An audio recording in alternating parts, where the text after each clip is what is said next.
আজকের প্রথম খবরটা হলো বৈঠকে হাসিনার বিষয়ে কোনো সিদ্ধান্ত হয়নি বললেন জয়শঙ্কর। বাংলাদেশের পরিস্থিতি নিয়ে দিল্লিতে ভারত সরকারের ডাকা সর্বদল বৈঠক শেষ হয়েছে। বৈঠক শেষে মঙ্গলবার সংসদ ভবনে অনুষ্ঠিত হওয়া সর্বদলীয় বৈঠকে বাংলাদেশের পরিস্থিতি নিয়ে ভারতের অবস্থান সংক্রান্ত বিবৃতি দিয়েছেন বিদেশমন্ত্রী এস জয়শঙ্কর। তিনি বলেন, আমরা বাংলাদেশের পরিস্থিতি নিবিড়ভাবে পর্যবেক্ষণ করছি। শেখ হাসিনার বিষয়ে কোনো সিদ্ধান্ত হয়নি। বাংলাদেশে 12 থেকে 13,000 ভারতীয় রয়েছে, যাদের ফিরিয়ে আনার কোনো প্রয়োজন নেই। এর পাশাপাশি সীমান্তে চিন্তার কোনো প্রয়োজন নেই। এদিন সকালে বাংলাদেশের পরিস্থিতি নিয়ে ভারত সরকারের ডাকা সর্বদল বৈঠক অনুষ্ঠিত হয়। কেন্দ্রীয় স্বরাষ্ট্রমন্ত্রী অমিত শাহ, বিদেশমন্ত্রী এস জয়শঙ্কর, প্রতিরক্ষামন্ত্রী রাজনাথ সিং ছাড়াও বৈঠকে যোগ দিয়েছিলেন লোকসভার বিরোধী দলনেতা রাহুল গান্ধী সহ ইন্ডিয়া ও এনডিএ জোটের শরিক দলের নেতারা।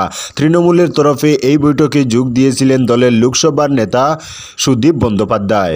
আজকের পরবর্তী খবরটি হলো, রাতেই জাতির উদ্দেশ্যে ভাষণে রাষ্ট্রপতি মোহাম্মদ শাহাবুদ্দিন।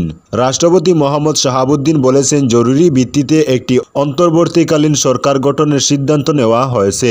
সব দল ও অংশীজনদের সঙ্গে আলোচনা করে গঠিত অন্তর্বর্তীকালীন সরকার যত দ্রুত সম্ভব সাধারণ নির্বাচন করবে। সোমবার বঙ্গভবনে রাষ্ট্রপতির সঙ্গে 3 বাহিনীর প্রধান, বিভিন্ন রাজনৈতিক দলের নেতা ও নাগরিক সমাজের প্রতিনিধিদের বৈঠকে এ সিদ্ধান্ত হয়। বৈঠক শেষে সোমবার রাতে জাতির উদ্দেশ্যে দেওয়া ভাষণে রাষ্ট্রপতি মোহাম্মদ শাহাবুদ্দিন এ সিদ্ধান্তের কথা জানান। তিনি বলেন, আপনারা জানেন প্রধানমন্ত্রী শেখ হাসিনা সোমবার রাষ্ট্রপতির কাছে পদত্যাগপত্র জমা দিয়েছেন এবং আমি তা গ্রহণ করেছি। প্রধানমন্ত্রী পদত্যাগ ও বৈষম্য বিরোধী ছাত্র আন্দোলনের সৃষ্ট পরিস্থিতিতে সোমবার বঙ্গভবনে 3 বাহিনীর প্রধান এবং বিভিন্ন রাজনৈতিক দলের নেতা, সুশীল সমাজের প্রতিনিধি ও বৈষম্য বিরোধী ছাত্র আন্দোলনের কয়েকজন সমন্বয়কের সঙ্গে আলোচনা হয়। শুরুতেই সেনাপ্রধান বিরাজমান সার্বিক পরিস্থিতি ও রাজনৈতিক দলগুলোর সঙ্গে তার আলোচনা সম্পর্কে আমাকে অবহিত করেন। রাজনৈতিক নেতারাও এ সময় তাদের বক্তব্য তুলে ধরেন। রাষ্ট্রপতি আরও বলেন, সভায় বৈষম্য বিরোধী ছাত্র আন্দোলনে নিহতদের স্মরণে শোক প্রস্তাব গৃহীত হয়। বৈষম্য বিরোধী ছাত্র আন্দোলন ও বিভিন্ন মিথ্যা মামলায় আটকসহ সব বন্দীকে মুক্তি দেওয়া হবে। বৈষম্য বিরোধী ছাত্র আন্দোলনের নিহতদের পরিবারকে ক্ষতিপূরণ প্রদান ও আহতদের সুচিকিৎসায় প্রয়োজনীয় সব সহায়তা দেওয়া হবে। সর্বসম্মতিক্রমে বিএনপির চেয়ারপারসন খালেদা জিয়াকে মুক্তি দেওয়ার সিদ্ধান্ত হয়। রাষ্ট্রপতি বলেন, আমি দেশের আইন শৃঙ্খলা পরিস্থিতি স্বাভাবিক করতে এবং লুটরাজ ও ধ্বংসাত্মক কর্মকাণ্ড বন্ধ করতে রাজনৈতিক দলগুলোর প্রতি আহ্বান জানাচ্ছি। জনগণের জানমাল ও রাষ্ট্রীয় সম্পদ রক্ষায় সশস্ত্র বাহিনীকে কঠোর পদক্ষেপ নেওয়ার নির্দেশ প্রদান করছি। সাম্প্রদায়িক সম্প্রীতি ও সংখ্যালঘুদের নিরাপত্তা নিশ্চিত করতে এবং সরকারি সম্পত্তি রক্ষায় সবাইকে এগিয়ে আসার আহ্বান জানাচ্ছি। আজকের পরবর্তী খবরটি হলো, ডক্টর ইউনিসকে প্রদান করে অন্তর্বর্তীকালীন সরকার হচ্ছে বাংলাদেশে।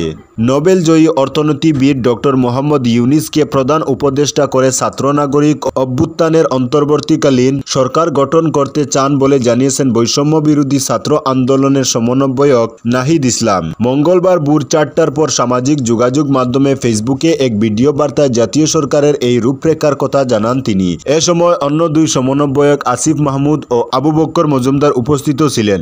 ভিডিও বার্তায় নাহিদ ইসলাম বলেন, অন্তর্বর্তীকালীন সরকার গঠনের রূপরেখা দিতে আমরা 24 ঘন্টা সময় নিয়েছিলাম, কিন্তু জরুরি পরিস্থিতি বিবেচনায় এখনই রূপরেখা ঘোষণা করছি। আমরা সিদ্ধান্ত নিয়েছি ডক্টর মোহাম্মদ ইউনিসকে প্রধান উপদেষ্টা করে ছাত্র নাগরিক অভ্যুত্থানের অন্তর্বর্তীকালীন সরকার গঠন করা হবে। তার সঙ্গে আমাদের কথা হয়েছে, তিনি দায়িত্ব নিতে সম্মত হয়েছেন। সমন্বয়কারীদের অভিযোগ, ছাত্র জনতার গণ অভ্যুত্থানের অর্জনকে নস্যাৎ করতে পরিকল্পিতভাবে সন্ত্রাস, মন্দিরে হামলা, এখনও গোলাগুলির ঘটনা ঘটছে। আমরা সমন্বয়কারীদের মাধ্যমে সারা দেশের সবাইকে এসব থেকে বিরত থাকার আহ্বান জানাচ্ছি। আজকের পরবর্তী খবরটি হলো, আরও 5 দিন অসম সহ উত্তর পূর্বে ভারী বৃষ্টির সম্ভাবনা। আরও 5 দিন অসম সহ উত্তর পূর্বে আকাশ মেঘলা থাকবে বলে আশা করা হচ্ছে। আবহাওয়া অফিসও অসমে ভারী বৃষ্টির সতর্কতা জারি করেছে। এই সময়ের মধ্যে সম্ভাবনা রয়েছে। এই সময়ের মধ্যে অসমের কিছু অংশে বজ্রপাত এবং ভারী বৃষ্টির সম্ভাবনা রয়েছে। অসম ছাড়াও মেঘালয়, মণিপুর, নাগাল্যান্ড এবং মিজোরামেও ভারী বৃষ্টির সম্ভাবনা রয়েছে। এই রাজ্যগুলির বাসিন্দাদের অপ্রয়োজনীয় ভ্রমণ এবং পর্যটনের বিরুদ্ধে সতর্কতা অবলম্বন করার পরামর্শ দেওয়া হয়েছে।